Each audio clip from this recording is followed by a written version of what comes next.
আমাদের take সাইগা YouTube পরিবারের আরেকটা নতুন টিএসজি নিউজের এপিসোডে আপনাকে বরাবরের মতো আবার স্বাগত জানাই। আমি অভ্র। আজকেও বরাবরের মতো প্রচুর ইন্টারেস্টিং টেক নিউজ আছে, ভিডিও শেষ অবধি দেখবেন এবং বরাবর নিয়মিত আপনি যেরকম লাইক করে দেন সেরকম লাইক বাটনটা প্রেস করে দেবেন। আর ভিডিও খারাপ লাগলে শেষে গিয়ে ডিসলাইক করার অপশন তো সবসময় আপনার জন্য রয়েছে। তাহলে আর দেরি করবো না, আমরা সরাসরি টেক নিউজে ঝাঁপিয়ে পড়বো। ভিডিও শুরুতেই দু তিনটে ইনোভেশনের খবর দিয়ে দিই। টেকনোলজির দুনিয়ায় রোজ নতুন নতুন টেকনোলজি আসছে। শুরুতেই প্রথম যে টেকনোলজিটার কথা বলবো সেটা এলজির তরফ থেকে এসছে। এলজি কেম একটা ডিসপ্লে ডেভেলপ করেছে, যেটা একটা পাতলা থিন ডিসপ্লে, কিন্তু সেই ডিসপ্লেটার বৈশিষ্ট্য হলো সেটা দুদিকেই ভাঁজ হতে পারে। স্যামসাংয়ের ডিসপ্লে বা আমরা এর আগে অন্যান্য যেসব ফোল্ডিং ফোনের ডিসপ্লে দেখেছি সবগুলো একদিকে ভাঁজ হয়, কিন্তু এটা বোথ সাইড ভাঁজ হতে পারবে। এটাই শুধু নয়, এই বৈশিষ্ট্য ছাড়াও এটা সব থেকে বড় বিশেষত্ব সেটা হচ্ছে মাঝখানে কোনো ক্রিজের দাগ পড়বে না। অর্থাৎ স্যামসাংয়ের ফোন বা শাওমির ফোনে আমরা যেরকম দেখেছি মাঝখানে একটা বড় সড়ো ভাঁজের দাগ থাকে, যেটা সত্যিই দৃষ্টিকটু লাগে, যেটা আমি জি ফ্লিপ 3-র ভিডিওতে অবশ্যই বলবো। কিন্তু এলজির এই ডিসপ্লেতে কোনো রকম ভাঁজের দাগ থাকবে না, অর্থাৎ একটা বিশাল বড় সমস্যার সমাধান হয়ে গেল। কিন্তু এমন একটা সময় হলো যখন এলজি অলরেডি স্মার্টফোন বানানো বন্ধ করে দিয়েছে। অর্থাৎ এলজির এই ডিসপ্লেটা আমরা দেখতে পাবো আগামী দিনে অন্যান্য কোম্পানির ফোনে যেমন। কিন্তু স্যামসাং কি পিছিয়ে থাকবে? না, স্যামসাংও পিছিয়ে নেই। 2025 সালে স্যামসাং 576 মেগাপিক্সেলের ক্যামেরা সেন্সার নিয়ে আসছে। আমাদের চোখের মেগাপিক্সেল 576, সেখানে 576 সেন্সার দিয়ে আমরা যে ছবি তুলবো, আমরা চোখ দিয়ে যেরকম দেখি সেরকমই কি দেখতে পাবো? ততটাই ডিটেলস থাকবে, বা আগামী দিনে তার থেকেও বেটার কিছু কি আমরা দেখতে পাবো? আমাদেরকে সত্যি প্রয়োজন আছে এত হাই মেগাপিক্সেলের? আমার কিন্তু এই ব্যাপারে ডাউট আছে। আপনার কি মতামত এই ব্যাপারে? অবশ্যই কমেন্টে লিখে জানাবেন। পরের ইনোভেশন খবর মোটোরোলার তরফ থেকে। মোটোরোলা একটা চার্জার আজকে শো করেছে, আসলে এর আগেও শো করেছিল। আজকে একদম ভালোভাবে সেই প্রোটোটাইপটা ডেমনস্ট্রেট করে দেখিয়েছে তারা। ঘরের মধ্যে একটা মোটোরোলার মেশিন বসানো আছে, আপনারা ভিডিওটা দেখলেই বুঝতে পারবেন, এবং সামনে 4টে ফোন রাখা আছে। 4টে ফোন চার্জ হবে, একসাথে চার্জ হবে, এবং এই 4টে ফোন 5 ওয়াট চার্জিং স্পিডে চার্জ হবে। তবে এটা প্রাথমিক পর্যায়ে এখন অবশ্যই। বাকি আগামী দিনে আমরা দেখতে পাবো হয়তো ওয়্যারলেসলি, একদম কোনো রকম ওয়্যার থাকবে না, সেইভাবেই ফোন চার্জ হয়ে যাচ্ছে। ঘরের এক কোণে আপনি একটা ডিভাইস লাগিয়ে রাখলেন, মোটোরোলার ডিভাইসই ধরুন আপনি লাগিয়ে রাখলেন, ঘরের যত রকম স্মার্টফোন আছে সবাই একসাথে চার্জ হতে শুরু করলো। এরকম দিন আসতে চলেছে, ওয়্যারলেসলি ইয়ার টু ইয়ার চার্জ হবে। এবং এই 4টে ফোন ওই মেন ডিভাইসটার থেকে 3 মিটার দূরত্ব অবধি রাখা যাবে, 3 মিটার দূরত্ব অবধি চার্জ করে দেবে। কিন্তু এটা মানুষের শরীরের পক্ষে কতটা ক্ষতিকর, কতটা কাজে লাগবে, এবং প্র্যাকটিক্যালি এটা সত্যিকারের কমার্শিয়ালি আমাদের হাতে আসবে এমনভাবে কবে তৈরি হবে সেটা আমরা এখনও জানি না। তবু মোটোরোলা যে এই ইনোভেশনটা করেছে তার জন্য তাদের একটা থামস আপ। পরের খবর দুটো অতটাও ভালো নয়। প্রথম খবর টিকটককে নিয়ে। টিকটক ইউএস আর ইউএসএতে একটা নতুন রেকর্ড তৈরি করেছে। অর্থাৎ একজন ব্যবহারকারী কতক্ষণ একটা অ্যাপ্লিকেশনে ভিডিও দেখে কাটাচ্ছেন সেই হিসাবে দেখা যাচ্ছে টিকটক ইউটিউবকে পিছনে ফেলে দিয়েছে। কিন্তু সামগ্রিকভাবে, সমষ্টিগতভাবে ব্যবহারকারীরা কতক্ষণ ভিডিও দেখছেন, কোন প্ল্যাটফর্মে দেখছেন, সেই হিসাবে এখনও ইউটিউব 1 নম্বরেই আছে। কিন্তু টিকটকের এরকম জনপ্রিয়তা সত্যি সমাজ কোন দিকে এগোচ্ছে।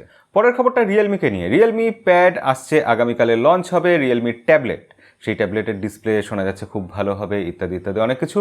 কিন্তু সেই ট্যাবলেটের প্রসেসর কী হবে আজকে রিয়েলমি অফিসিয়ালি জানিয়ে দিয়েছে, এবং সেটা একটু হতাশজনকই। এখানে থাকবে মিডিয়াটেকের হিলিও G80 প্রসেসর, যেটা শুনে আমার মনে হলো পারফরমেন্সের দিক দিয়ে পিছিয়ে থাকবে ঠিকই, কিন্তু এই ট্যাবলেটটা সম্ভবত যারা কিছু মুভি দেখবেন, যারা নেট সার্ফিং করবেন, যারা অনলাইনে ক্লাস করবেন, তাদের জন্য এই ট্যাবলেটটা ঠিকঠাক কাজে লাগবে। কিন্তু যারা রিয়েল প্রোডাক্টিভ কাজ করেন, ভিডিও এডিটিং করেন বা ফটো এডিটিং করেন, এই সব কাজ যারা করেন তাদের জন্য এই ট্যাবলেটটা কতটা কাজে লাগবে বেশ সন্দেহ আছে। রেডমির তরফ থেকে খুব শিগগিরই এমন একটা কিছু ফোন আসছে যেটা 6.7 inch full HD plus AMOLED display থাকবে, যেখানে কোয়ালকম স্ন্যাপড্রাগন 870 প্রসেসর থাকবে, যেখানে 100 ওয়াটের চার্জার থাকবে, এবং এত কিছু দিয়ে সেই ফোনটা রেডমি নোট 11 প্রো ম্যাক্স হতে পারে, এরকম খবর হচ্ছে। কিন্তু আর একটা মতামত বলছে যে এই ফোনটা হতে পারে রেডমির K50 সিরিজের কোনো একটা ফোন। আমি জানি না কোনটা হবে, কারণ 8 সিরিজের প্রসেসর দিয়ে রেডমি নোট সিরিজের কোনো ফোন আসবে, নোট 11 প্রো ম্যাক্স আসবে, এটা ভাবতে একটু কষ্ট হচ্ছে। নোট 11 প্রো ম্যাক্স আমার ধারণা 7 সিরিজের কোনো প্রসেসর দিয়েই আসবে। দেখা যাক, নোট 11 প্রো ম্যাক্স হয়তো নভেম্বর মাসের দিকে চলে আসবে, লঞ্চ করে যাবে। তো সেক্ষেত্রে আমাদের অপেক্ষা থাকবে অবশ্যই, কারণ রেডমি নোট 10 সিরিজ আমরা দেখেছিলাম খুবই ভালো ছিল। নোট 11-এর জন্য আমাদের অবশ্যই অপেক্ষা থাকবে। ডিজিটাল চ্যাট স্টেশনের লিক থেকে আমরা জানতে পাচ্ছি যে শাওমির তরফ থেকে আগামী যে ফ্ল্যাগশিপ ফোনটা আসবে, অর্থাৎ আন্দাজ করাই যায় যে সেটা Mi 12 আলট্রা, যেটা নাম Mi 12 আলট্রা হবে না, যেটা হবে Xiaomi 12 আলট্রা। তো সেই ফোনটাতে নাকি 200 মেগাপিক্সেল ক্যামেরা থাকবে।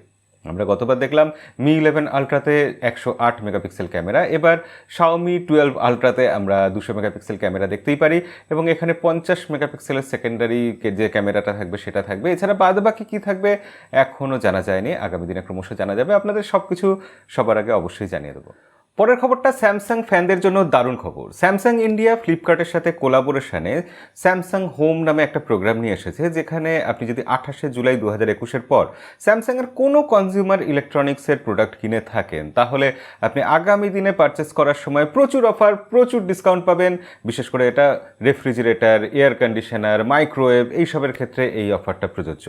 ডিসক্রিপশনে লিঙ্ক দিয়ে রাখবো, অবশ্যই ইন্টারেস্টেড হলে একবার চেক আউট করে নেবেন।